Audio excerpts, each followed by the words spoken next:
मैं अमित शुक्ला आज एक बार फिर आपके अपने YouTube चैनल बायो क्लिनिक में प्लांट किंगडम के फर्दर टॉपिक को लेकर आया हूँ। इस टॉपिक में मैं एल्गी के इकोनॉमिक इंपॉर्टेंस को बताऊँगा। एल्गी का क्लासिफिकेशन और उनकी प्रॉपर्टीज़ के बारे में मैं प्रीवियस लेक्चर में बता चुका हूँ।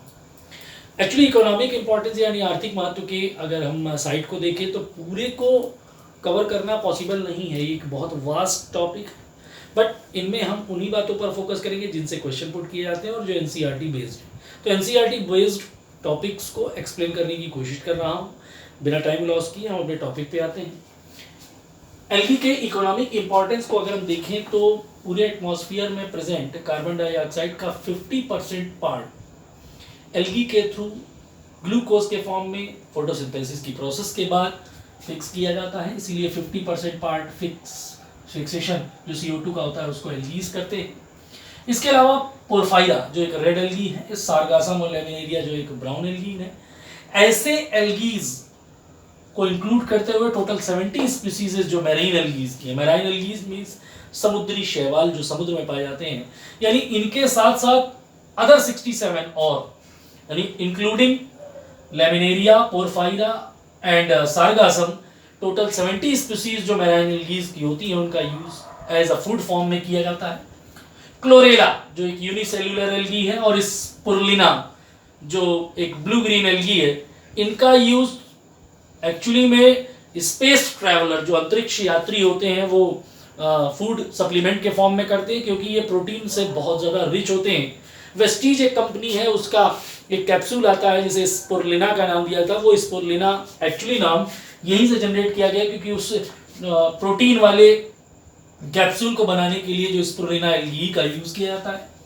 अब हाइड्रोकोलाइट्स बताना चाहूंगा मैं आपको। हाइड्रोकोलाइट्स क्या होते हैं?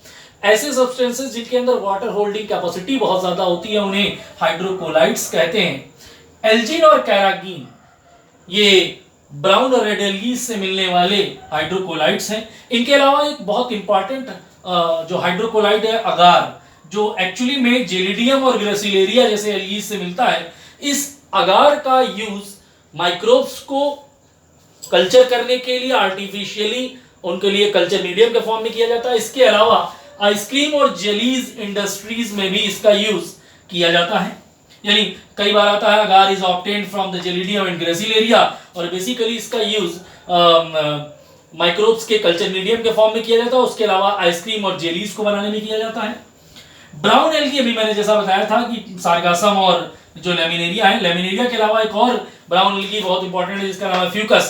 मैंने आपको बताया या नहीं बताया तो जान लीजिए कि लेमिनेरिया से आयोडीन गेन करने की केमिस्ट्री में प्रोसेस आपने पढ़ भी रखी होगी। तो लेमिनेरिया और फ्यूकस ये रिच बहुत होते हैं या एक बहुत इंपॉर्टेंट सोर्स है आयोडीन जनरेट करने के लिए। इसके अलावा कई बार एनसीईआरटी में भी देखा होगा और कई बार एनसीईआरटी बेस्ड बुक्स जो होती हैं, जैसे बहुत सारी बुक्स है मैं नाम नहीं लेना चाहूंगा, और कई बार एग्जामिनेशन में भी कुछ एल्गीज लिख करके आ जाएंगे और एक तरफ डायग्राम बना होगा और match the following, match the column 1 and column B। तो उसमें लिए हमें डायग्राम हमारे दिमाग में कम से कम कुछ के तो पड़े होने चाहिए, उसमें इंपॉर्टेंट डायग्राम। जैसे ये इक्टोकार्पस का डायग्राम था, जबकि ये लेमिनेरिया का डायग्राम है, और ये फ्यूकस का डायग्राम है, और ये सारगासम का। फ्यूकस और सारगासम के अलावा के साथ मैंने एक बात लिख दी है, गल्फ वीड।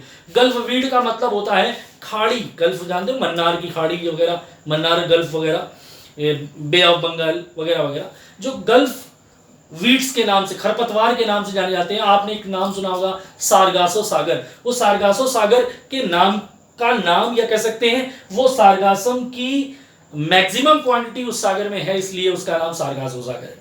तो इस तरीके से आपने प्लांट किंगडम में एल्गी के टॉपिक को कंप्लीट किया। अब नेक्स्ट टॉपिक में मैं आपको ब्रायोफाइटा के बारे में इंफॉर्मेशन दूंगा।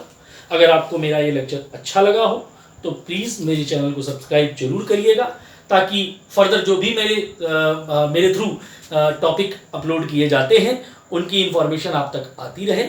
Stay home and safe also.